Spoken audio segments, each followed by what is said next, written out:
Have you ever wondered why some people can sit with others in their darkest moments without trying to fix, change, or judge them, and yet still make them feel completely seen and supported? What is it that separates surface-level kindness from soul-deep compassion? And most importantly, what would your life look like if you practiced true empathy every single day? Welcome back to the channel. Today's exploration touches the very heart of human connection. We are talking about compassion, not just as a vague virtue, but as a daily practice, a way of being, a force that can change not just your relationships, but the world. If you've ever longed to be a better friend, a more present partner, a more understanding human, or if you've ever felt the aching absence of empathy in your own life, then this is the conversation you didn't know you needed. Let's begin by unpacking what compassion really is. Compassion is often confused with sympathy, but they're not the same.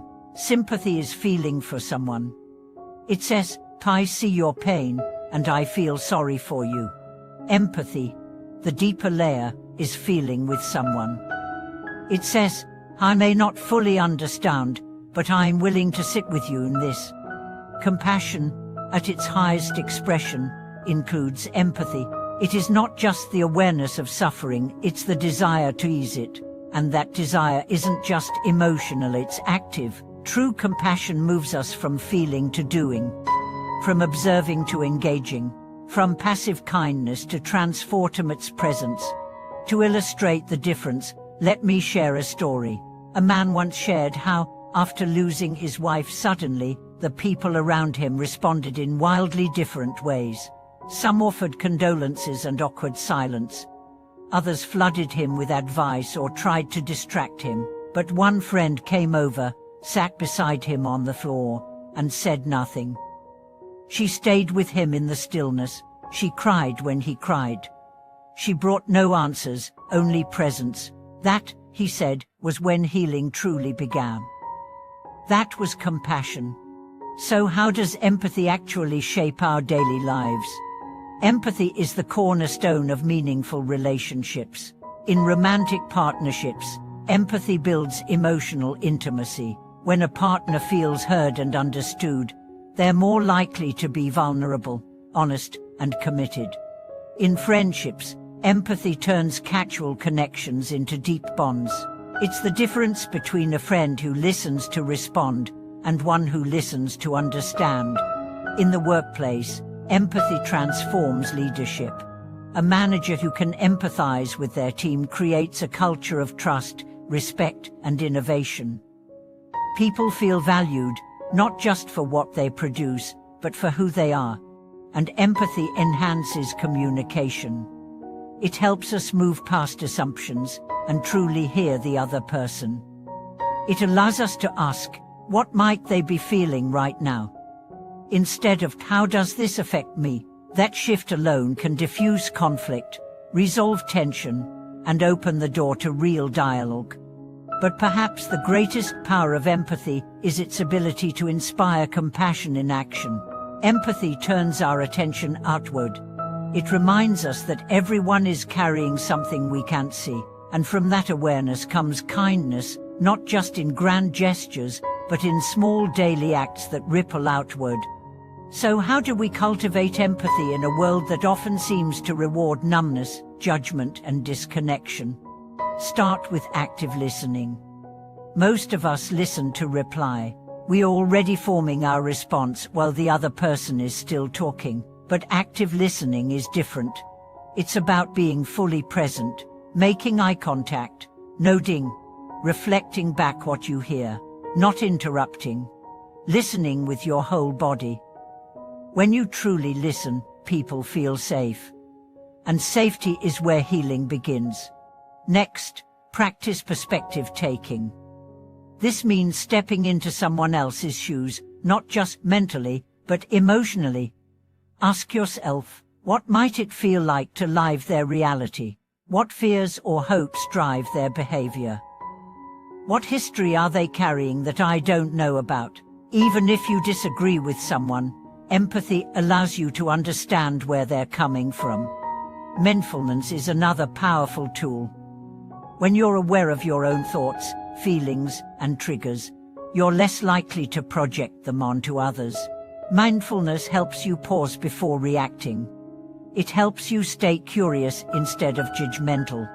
It creates space for empathy to rise naturally. Self-awareness is equally vital. You cannot be truly empathetic with others if you are disconnected from yourself. If you avoid your own pain, you avoid others' pain too. But when you learn to sit with your own discomfort, you become a safe place for others to do the same.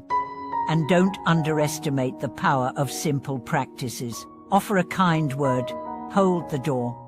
Send a message to someone going through a hard time.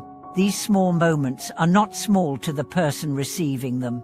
They are proof that they are seen, that they matter. Compassion also changes the world on a larger scale. When people act with empathy, communities transform. Empathy drives activism, social justice, and humanitarian work. It fuels the desire to create systems that honor human dignity, rather than exploit it. Imagine a society where leaders governed with empathy, where policies were rooted not in power, but in care. Imagine neighborhoods where people checked in on each other, looked out for each other. Imagine schools that prioritized emotional intelligence alongside academics. That's the kind of world compassion makes possible. Compassion is also contagious. When you offer it, others are inspired to do the same. It becomes a chain reaction of kindness, understanding, and healing. One act of empathy can change someone's entire day or their life. So now, let's talk about you. How can you begin to live a life filled with compassion? Start small. Choose one interaction today where you'll show up differently. Maybe it's pausing before reacting to a rude comment. Maybe it's really listening to a friend without giving advice. Maybe it's being kinder to yourself when you make a mistake. Then reflect. At the end of the day, ask yourself, where did I practice empathy today? Where did I miss the mark? What can I do differently tomorrow? This kind of reflection turns compassion into a habit. And don't forget self-compassion. Empathy starts within. Talk to yourself the way you would to someone you love. When you mess up, when you're tired, when you feel overwhelmed, be gentle. Your compassion for others will deepen as your compassion for yourself grows. Compassion isn't a destination. It's a daily choice, a way of walking through the world.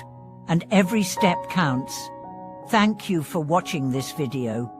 If this message spoke to you, take a moment to reflect. Where can you bring more empathy into your life, into your relationships, your work, your community? Share your thoughts in the comments.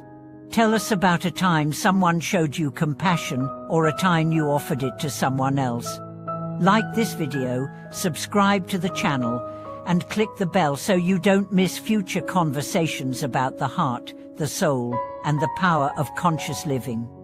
Remember, compassion isn't weakness, it's the deepest kind of strength. It changes lives, and it starts with you.